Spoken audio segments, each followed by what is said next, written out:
News news संविधान के जितने भी दर्शक हैं उनको मैं धन्यवाद करता हूं। आप हमारी धरना को कवरेज करने आए हैं, इसके लिए आपको भी धन्यवाद करता हूं। आज हम लोग धरना प्रदर्शन इसलिए कर रहे हैं कि भारत में जो भारत देश है इसमें विश्व का एक सबसे बड़ा विश्व के सबसे बड़ा जो ये आतंकवादी संगठन आरएसएस है। और जब से भारत में आरएसएस के विचारधारा वाली बीजेपी की सरकार बनी है तब से कुछ ज़्यादा ही संविधान पर हमले किए जा रहे हैं। और उसके तहत भारत के जो नागरिक हैं, तो भारत के नागरिकों को जो अधिकार है उनके अधिकारों से ज़्यादा ही छेड़छाड़ किया जा रहा है। इसके विरोध में हम लोग जो भारत मुक्ति मोर्चा के तहत जो धरना हो रहा है, तो हम बहुजन मुक्ति पार्टी के तरफ से भी इस धरना को समर्थन करने के लिए यहाँ आए हुए हैं। क्योंकि देश का संविधान केवल एक कानूनी किताब नहीं है। देश का संविधान देश के नागरिक का स्वतंत्रता और समानता का गारंटी देता है, उज्ज्वल भविष्य का गारंटी देता है। तो संविधान बचेगा तो देश का भविष्य बचेगा, देश के नागरिक के भविष्य बचेंगे, उनका उज्ज्वल भविष्य बचेगा। इसलिए हम लोग जो बहुजन मुक्ति पार्टी के लोग हैं, तो हम लोग भारत मुक्ति मोर्चा और राष्ट्रीय पिछड़ा वर्ग मोर्चा के लोगों के द्वारा मिलजुल करके इस मांग को मजबूत बना रहे हैं और मजबूत बनाने के लिए हम लोग यहाँ आए हुए हैं। तो इसमें जो अभी वामसेप के 42वां राष्ट्रीय अधिवेशन और भारत मुक्ति मोर्चा का 15वां संयुक्त राष्ट्रीय अधिवेशन उड़ीसा के कटक में हो रहा था, उस राष्ट्रीय अधिवेशन को आरएसएस और बीजेपी के लोगों के द्वारा षड्यंत्र पूर्वक करके राजनीतिक दबाव डाल करके वहाँ के पुलिस प्रशासन के द्वारा परमिशन रद्द करा दिया गया और एकाएक परमिशन रद्द कराया गया। तो यह अनुच्छेद 19A के तहत जो अभिव्यक्ति की आज़ादी है, तो अभिव्यक्ति की आज़ादी पर हमला है।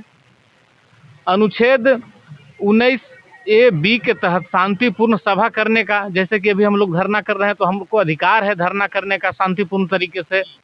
अनुच्छेद 19C के तहत संगठन बनाने का अधिकार है। तो इस देश में हम लोगों को संगठन बनाने का, सभी नागरिक को संगठन बनाने का अधिकार, संगठन चलाने का अधिकार, अपना अभिव्यक्ति को रखने का अधिकार, मतलब यह मौलिक अधिकार है जिसको बाबा साहब कहते थे कि यह संविधान का आत्मा है। जो मौलिक अधिकार है वो संविधान का आत्मा है और आत्मा से आरएसएस बीजेपी के लोग खेल रहे हैं। तो हम लोग अब उनको आत्मा से खेलने नहीं देंगे, संविधान से छेड़छाड़ करने नहीं देंगे। तो इसके विरोध में हम लोग धरना प्रदर्शन कर रहे हैं। अगला चरण 22 जनवरी को हम आपसे रिक्वेस्ट करते हैं कि आप उस रैली को कवरेज करने आइएगा। पूरा औरंगाबाद 22 तारीख को एकदम जाम रहेगा। पूरा भारत मुक्ति मोर्चा और बहुजन मुक्ति पार्टी के कार्यकर्ता रैली में करते बाजार से निकलेंगे तो दिखाई पड़ेगा लोगों को कि अब संविधान पर हमला नहीं होने देंगे, इन लोग संविधान को बचाएंगे। तो हम उसका कवरेज करने के लिए भी आपको निमंत्रण आज से ही देते हैं, निमंत्रण आमंत्रित करते हैं। बिल्कुल सर, बिल्कुल मैं 22 को कवर करूंगा। लेकिन आपने सबसे पहले कड़ी में आपने बोला कि आरएसएस विश्व की सबसे बड़ी आतंकवादी संगठन है। तो सर आप किस आधार पर ये कहते हैं कि आरएसएस विश्व की सबसे बड़ी आतंकवादी संगठन है? सर, एक महाराष्ट्र के आईएएस अधिकारी रैंक के एक रिटायर अफसर थे, उन्होंने भी एक बुक लिखा है। उसमें सारा चीज़ डिटेल बाय डिटेल लिखे हैं कि आरएसएस कैसे आतंकवादी संगठन है। आरएसएस ने जितने भी भारत में बम धमाका हुआ उसका कनेक्शन कहीं न कहीं आरएसएस से जुड़ा हुआ है। आरएसएस के सैकड़ों कार्यकर्ता पर बम धमाके का केस चल रहा है। अभी 7 लोगों का उम्र कैद हुआ है। आरएसएस से जुड़े साध्वी प्रज्ञा हुई और जितने भी बड़े बड़े कार्यकर्ता हैं, बड़े बड़े बम धमाका में उन लोगों को नाम आया है। तो इससे सिद्ध हो गया है, प्रूव हो गया है कि आरएसएस आतंकवादी संगठन है, आतंकवाद फैलाने का काम करता है। इसमें अब कोई किंतु परंतु नहीं रह गया है और सारे विश्व के लोग जान गए हैं कि आरएसएस आतंकवादी संगठन है। तो सर जब ऐसा प्रतीत होता है कि आरएसएस आतंकवादी संगठन है, तो गवर्नमेंट आरएसएस की रजिस्ट्रेशन को रद्द क्यों नहीं करती? सर सबसे बड़ा बात है कि अभी तक आरएसएस का रजिस्ट्रेशन ही नहीं है। अच्छा। वो फर्जी लोग ही फर्जी संगठन बना करके चला रहे हैं देश में। और हम लोग इसके विरोध में इसको बदलने के लिए मुहिम चला रहे हैं। जिस दिन मौका मिलेगा तो आरएसएस तो बंद होगा तो होगा ही, जो उनसे जुड़े जितने भी लोग हैं उन लोगों की फांसी की सज़ा हम लोग की व्यवस्था करेंगे। और अभी आप लोग देख रहे हैं कि बांग्लादेश में जो हुआ तो उसके प्रधानमंत्री को ये लोग यहाँ रखा हुआ है, तो इन लोग कहाँ जाएगा इसका व्यवस्था करें हम लोग, क्योंकि उस स्थिति में काम कर रहे हैं। तो जैसे देखा आपने कि सर ने बताया कि आरएसएस कैसे आतंकवादी है। फिर अगले कड़ी में मिलते हैं सर, कुछ लोगों से और बात करते हैं। हमारे सर अपना परिचय दें और बताएं। सबसे पहले आपको धन्यवाद। मैं बबन पासवान, बहुजन मुक्ति पार्टी का जिला महासचिव। हम लोग आज भारत मुक्ति मोर्चा एवं राष्ट्रीय पिछड़ा वर्ग मोर्चा, बहुजन क्रांति मोर्चा, राष्ट्रीय परिवर्तन मोर्चा के बैनर तले इस आंदोलन में समर्थन देने के लिए आए हैं। तो आज ये आंदोलन का दूसरा चरण है जो धरना प्रदर्शन का है, और ये धरना प्रदर्शन सिर्फ औरंगाबाद जिला में ही नहीं, बिल्कुल भारत के लगभग 725 जिले में ये चल रहे हैं। और अगला जो चरण होगा वो हम लोग का 22 जनवरी का रैली का है, और उससे बाद जो चौथा जो चरण है वो हम लोग आरएसएस का हेडक्वार्टर घेरने वाले हैं। आरएसएस का हेडक्वार्टर घेरने वाले हैं।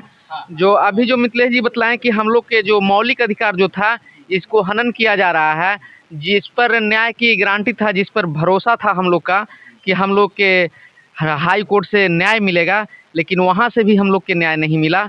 तो न्याय नहीं मिलने के वजह से हम लोग इस आंदोलन को तेज़ी से हम लोग लड़ने के लिए तैयार हैं।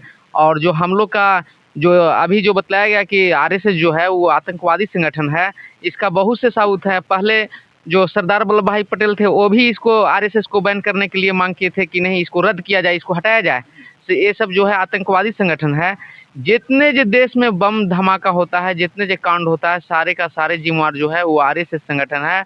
और आरएसएस और जितने जो होता है इसमें एक ही जाति के लोग मिलते हैं, सारे के सारे ब्राह्मण ही लोग मिलते हैं। हम लोग फर्स्ट बार ट्रेलर दिखाए थे 2022 में 6 अक्टूबर को, और फिर दोबारा हम लोग दिखाने के लिए तैयार हैं। इसके लिए आरएसएस वहाँ तैयार रहे, क्या कि पिछले बार वो 10 दिन पहले ही से वो ताला लगाकर भाग चुके थे। तो अगर फिर हम लोग पहुँचने वाले हैं, लगता है कि फिर अब की महाराष्ट्र नागपुर छोड़ के उन लोग के भागना पड़ जाए। 150 कंपनी का बटालियन था, फिर भी हम लोग नहीं दबे, फिर भी प्रशासन को झुकना पड़ा। और फिर हम लोग अभी तो 22 जनवरी को हम लोग अपने अपने ज़िला में ताकत दिखाएंगे। उसके बाद आने वाले समय में जो 22 फरवरी होगा उसमें भी हम लोग पूरे जोड़ तोड़ से इस आंदोलन के लिए तैयार रहेंगे, और इस आंदोलन को हम लोग करेंगे। जो हम लोग के बाबा साहब जो कहें कि ये संविधान का आत्मा है, इस पर हमला किया जा रहा है। आज हम लोग के समाज के ऊपर देखा जाए कि आए दिन दिन प्रतिदिन 8 मिनट पर एक बलात्कार होता है। ये भी देखा जाए कि ये जो लोग हैं, ये मूल निवासी लोग पर ही हमला क्यों होता है, उन लोग पर क्यों नहीं होता है।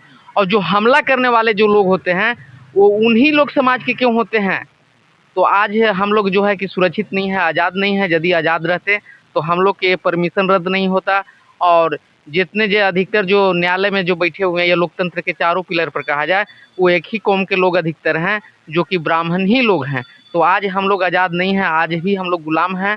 और इस गुलामी से आज़ादी के लिए हम लोग के संघर्ष करना पड़ेगा। इस आंदोलन के लिए हम लोग जाएंगे, और चौथा चरण में जो है कि हम लोग पूरे जोड़ तोड़ से ताकत के साथ हम लोग जाएंगे और इस आरएसएस का हेडक्वार्टर घेर के ही रहेंगे।